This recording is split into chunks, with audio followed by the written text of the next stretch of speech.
Recording live from the Hoban Law Group here in Denver, Colorado, I'm your host, Eric Singular. We're sitting alongside President and founder of the Hoban Law Group, Bob Hoban. Today, we are talking about what is a commodity, and we are joined by the CEO of Panxchange, Julie Lerner. Julie, thank you for being here with us this evening. Well, thanks so much for having me. It's really an honor. I've been looking forward to this. Likewise, and we really, for this episode, we wanted to kind of go back to the basics. We want to dive in, and of course, given your background, working for Cargill, now working with Panxchange, this commodity trading platform, it seems very necessary to define what the term commodity means, and then, of course, how that term relates and connects into the cannabis industry.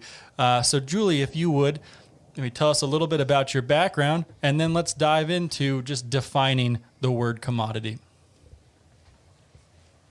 Sure. I'd love to. I so rarely get to really talk about this market that's so near and dear to my heart.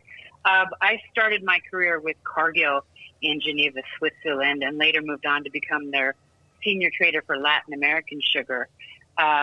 Couple hops and skips in my career. I was with Sempra Energy Trading when electricity was deregulated, and I've also worked on weather derivatives or weather indices with Excel Financial. So I really have a cross commodity and cross geography background that I'm bringing to the hemp space, if you will.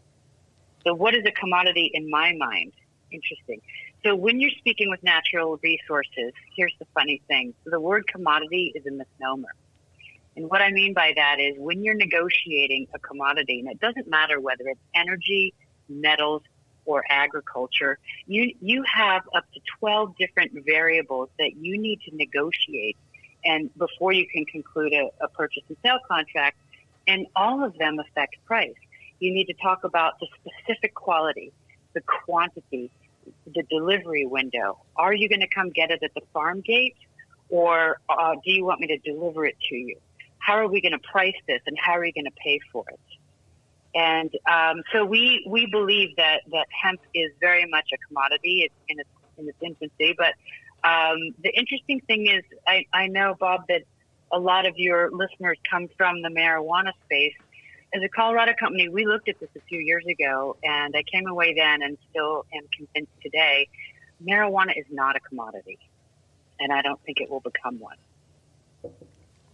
That's a great point, and that is something we talked about previously, and I couldn't agree with you more, because if you think about the marijuana industry, it is so niche in the sense that it's dependent on, certainly in the United States, it's in the face of federal law, but it's dependent on sort of local sourcing of natural products.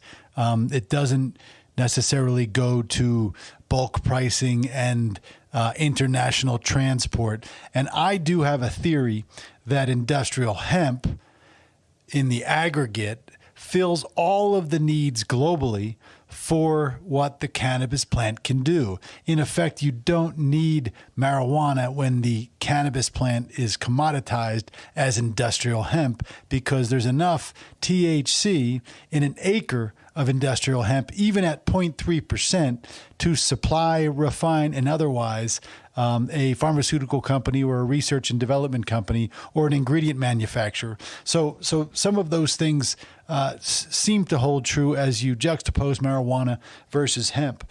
But one thing that's interesting about being a commodity is everyone says, wait till it becomes commoditized and wait till things are a commodity, as if that's a negative thing. I don't see it as a negative thing. I would presume you don't as well, having worked in the field and understanding the concept for as long as you have, because at the end of the day, commoditization gives farmers certainty. It gives the market certainty. It gives insurers certainty. It creates a static, certain component that, yes, fluctuates, but within boundaries. Can you comment on some of that? I'd love to. Yeah, and I agree with you. A lot of people say that the big trade houses are the evil guys, and they always, they're cheap with the farmers and this and that.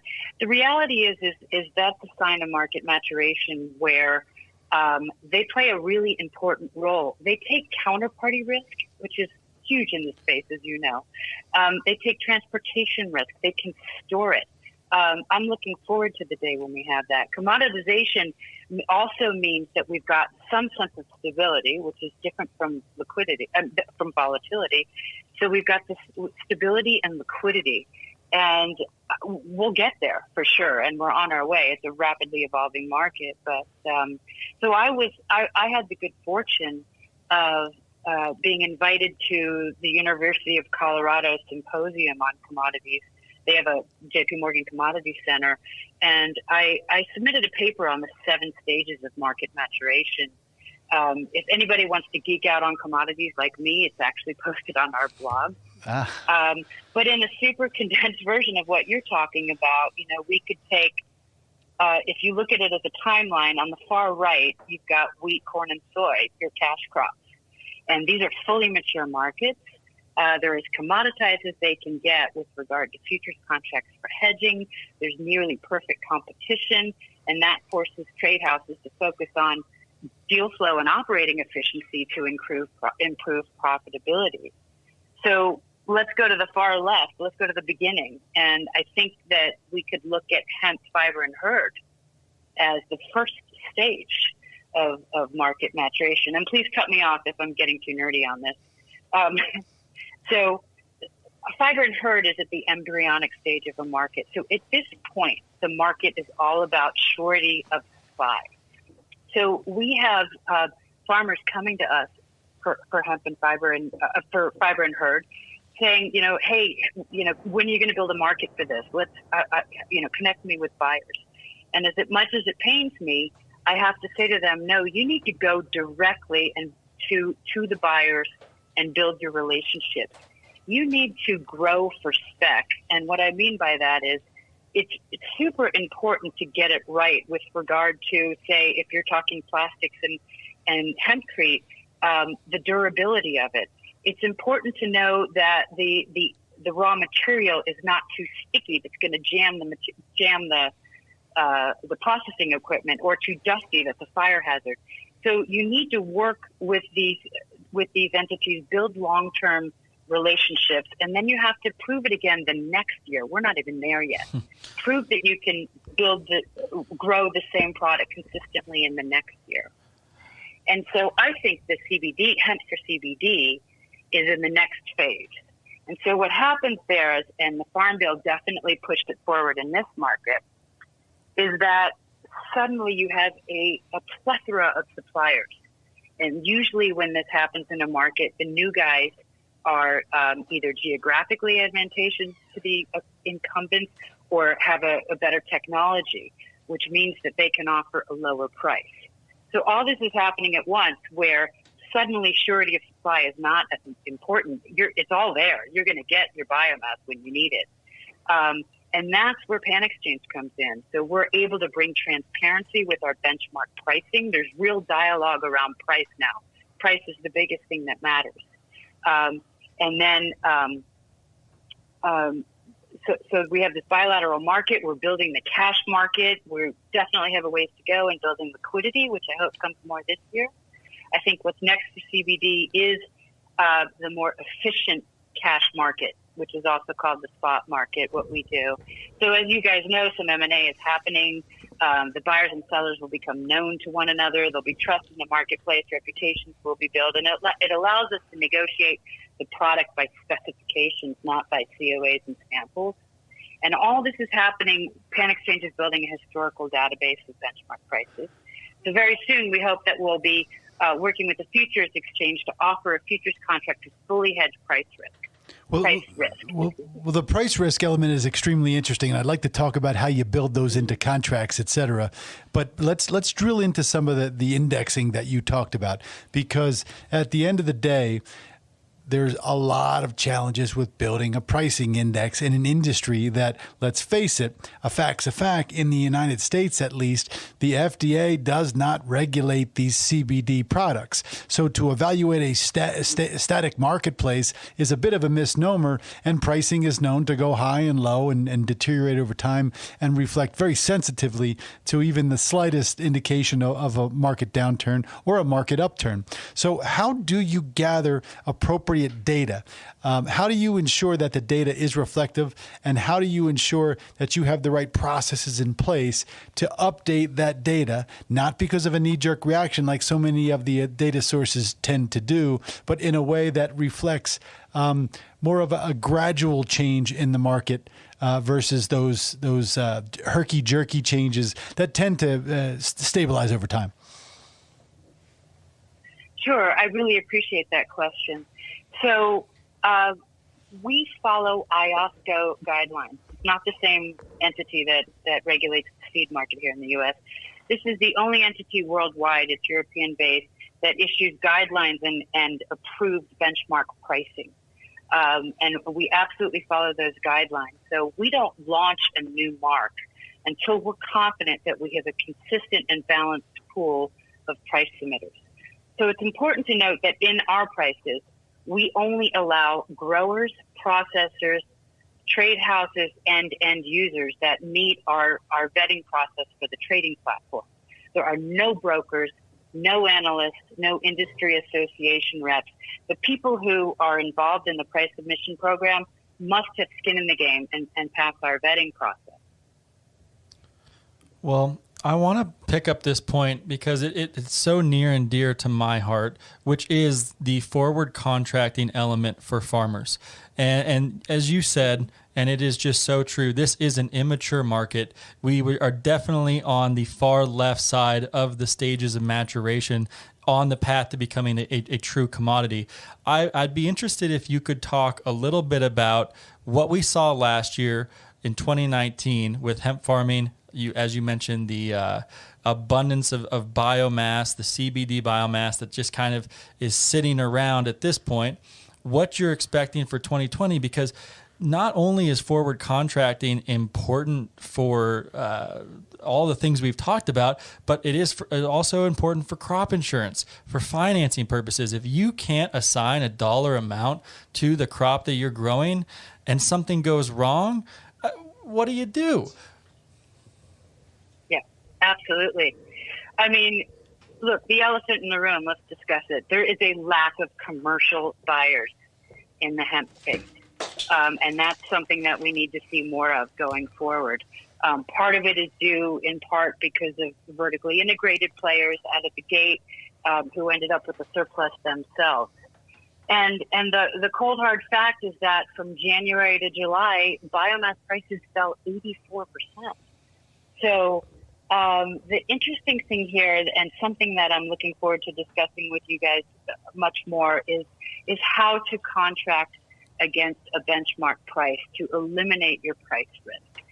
Now, this is something that's actually done in all mature markets.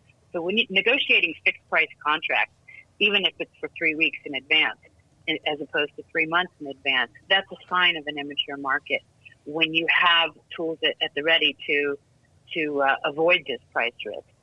So, I mean, in a nutshell, if you're negotiating biomass, you would trade against the Panxchange benchmark that expires the month of the delivery of the physical product. And as I said, I'm looking forward to doing a deep dive. Do you want to talk about that for a second?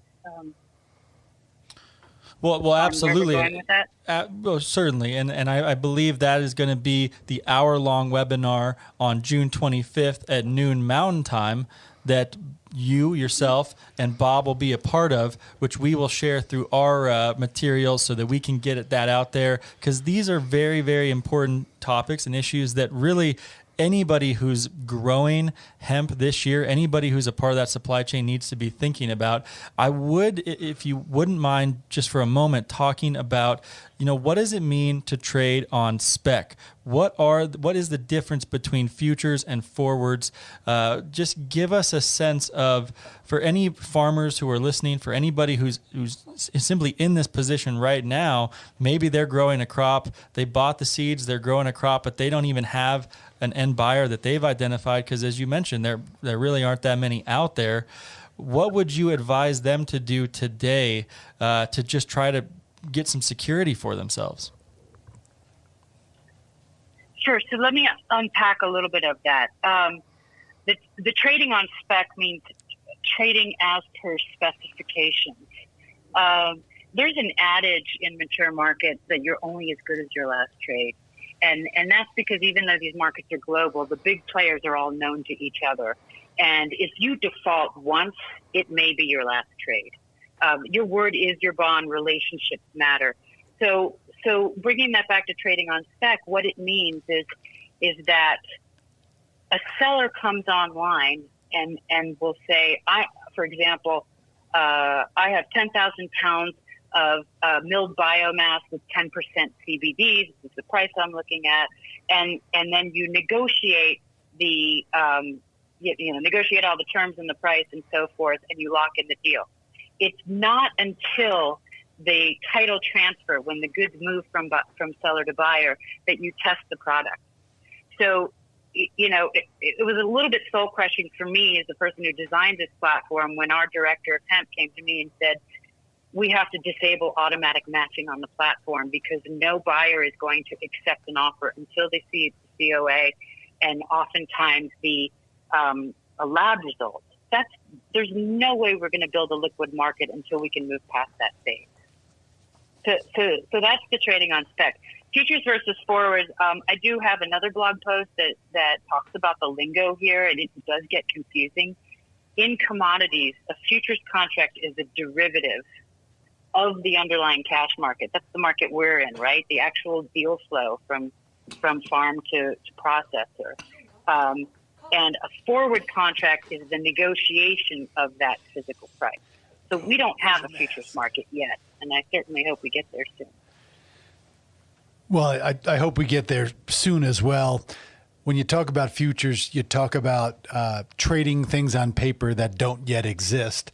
When you think about supply contracts, you think about contingencies on pricing and price variations. And sort of just to go back and tie a nice little bow on the pricing index component, you and I have talked about this before, that there are strategies by which those pricing indexes can be particularly useful for those folks engaged in the wholesale trade concerning CBD and other non-psychoactive cannabinoids, but it also applies to every other component of the plant. But it's exacerbated in the CBD element of the world because, as we've talked about, what your platform does is it sort of professionalizes, or it enables the professionalization of the transactions in this space. There's a term called joker brokers, and that's increasingly gotten better, but the joker brokers have sort of proliferated the CBD ingredient side of the industry for many years now. And I mentioned it has improved, but this improves it dramatically. So if I've got a contract and I know that the pricing is likely to change, and you can identify certain reasons that it would change, how would you go to an objective third-party source and identify how that pricing should change? So let me give you an example. If the president were to come out and say, I'm going to carve a pathway to make CBD very easy in the short term to produce, that would have an impact on pricing. And then the counter would be if a politician came out and said, we're going to put the CBD industry to an end, that of course would have a dramatic impact on pricing, and then something in between. The political impact. There's the market impact. There's the saturation components. There's just the basics of supply and demand. But at the end of the day, pricing does fluctuate. We saw a kilo of isolate and or distillate go for tens of thousands of dollars just 5 or 6 years ago. And you can find those in the hundreds of dollars in bulk right now in the state of Colorado and some other places. Now, there's a number of factors there. And yes, that's over time. But fluctuations do happen in real time, and they happen very, very quickly. So what are some strategies to utilize benchmark pricing or to negotiate provisions within a contract that would in fact contemplate that. So there was a fair and even way to modify those prices and those terms given an event like that happens in the marketplace? That's an excellent question. And the short answer is those events are embedded into the benchmark prices. So because the market dictates to us where it is and where it thinks it is. As we come up to the end of the month when we issue our prices, so we've got what's negotiated on the platform plus the reported values and verifying one against the other, and they always jive. And they're priced into the market. So, I mean, I think maybe one of the things a way to look at it is if you're a producer and you're worried about the inventory that's sitting there now from 2019 as we head into the new crop year, you may want to lock in prices today. And that's a pretty good strategy. But the reality is, let's look at last year. You know, if you locked in prices in January, how many of you were defaulted on? How many buyers are really going to show up and honor that contract at their price that was so much above the market? When you price against a benchmark, you're saying, okay, I agree to sell to you for delivery 3 months from today. And we're going to negotiate, let's say I have a superior crop and I am geographically desirable, if you will. So we're going to negotiate an actual dollar per pound over whatever the mark is that Panxchange publishes in October. And that's the essence of basis trading. Again, I look forward to getting into it further. So all of those world events that you're talking about are priced into that. And sometimes they'll work for you and sometimes they'll work against you. But this is the most steady way to always know you're never going to be too far from the market and good realistic prices in the market where both parties know that they're getting a real deal. You know, I want to pick up one point, Julie, which is you talked about how right now there's so much focus on COAs and all of this work to try to prove what you grew. Maybe you could speak for a second. In my mind, it all starts with what genetics you're using, what you're putting in the ground from the beginning. If we have a real standardized genetic that we're using, doesn't that alleviate on the back end some of the work of having to prove what you're doing? And then when you really look at the fiber, herd, grain parts of the plant, not the CBD parts of the plant, where it maybe makes more sense to have a more diverse range of available genetics so you can get different cannabinoid formulations, etc. I guess my question is, don't you want a standardized input, 1 or 2 or 3 standardized varieties? Isn't that kind of the way that they're doing things in Europe, in other parts of the world?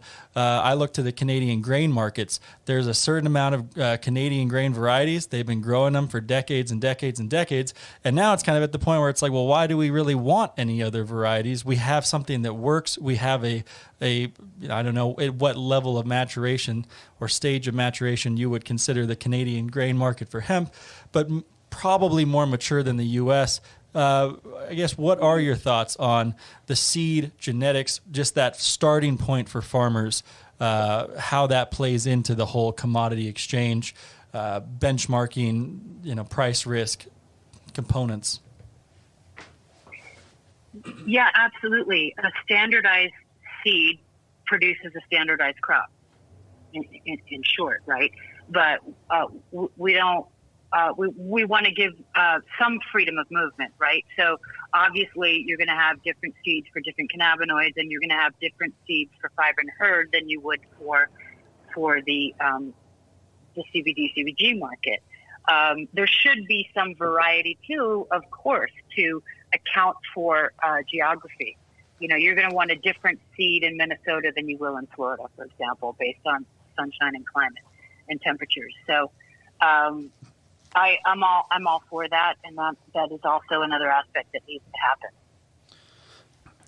Well, no, seed and genetic standardization is really the foundation for what happens here in the United States. And unfortunately, there's a lot of back and forth, and I don't think we have a clear path out of the woods yet as it relates to how that becomes regulated, how that becomes stabilized, because you look at folks that want to push high CBD genetics and genetics that are other than certified seeds, and that allows for uncertainty in the cultivation process, which creates additional uncertainty in terms of the yield, in terms of investment, in terms of futures and purchasing crops before they come out of the ground.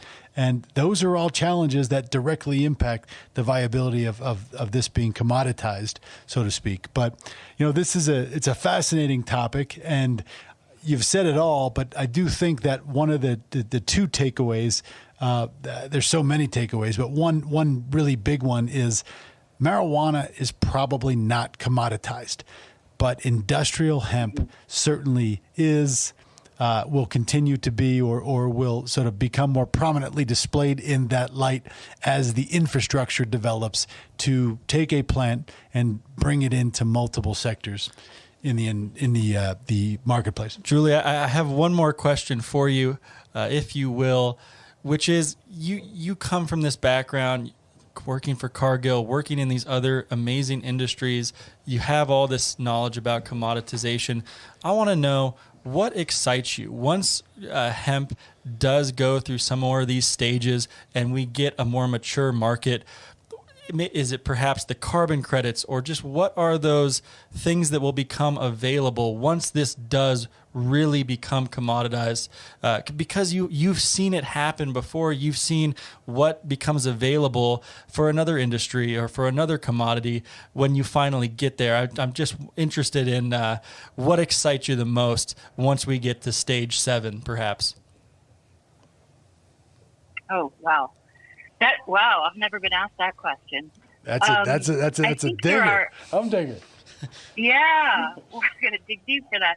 I think there's two pieces to it. I mean, one, I'm just excited about working in a brand new industry on home turf in our country, because I often work internationally, and I'm just bullish on this crop. I mean, it is a weed, let's call it what it is, but it is the most useful weed we have.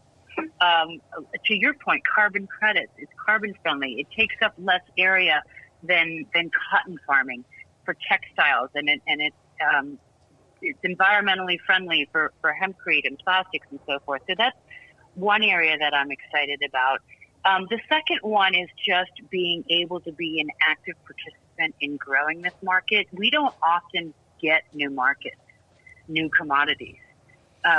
This is unbelievably exciting, and if we can help get this market up that maturation scale, everybody wins. Everybody, it's more efficient, it's more profitable. If we can help build some hedging instruments, that excites me. That's such a good point, that how often in one's lifetime does a new commodity really, and it doesn't happen that often. It is something to be very excited about, to get to be a part of and watch and watch it all grow. And this was really just part one of a bigger conversation that's coming on June 25th, the hour-long Panxchange webinar. That's noon Mountain Time. It looks like registration for that will be opening pretty soon. Look out for all of the HLG newsletter. We will be promoting that, be pushing that out to our folks.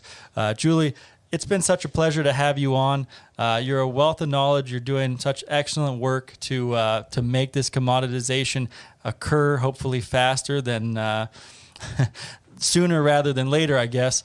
But until next time, it's been a real joy. Well, thank you both so much. This has been a real pleasure. All righty. Take care, Julie. Thank you for listening to this episode of the Hoban Minute. Do you have any ideas for episode topics or guests? We would like to hear from you. Reach out to us at media@hoban.law and stay tuned for more on the Hoban Minute.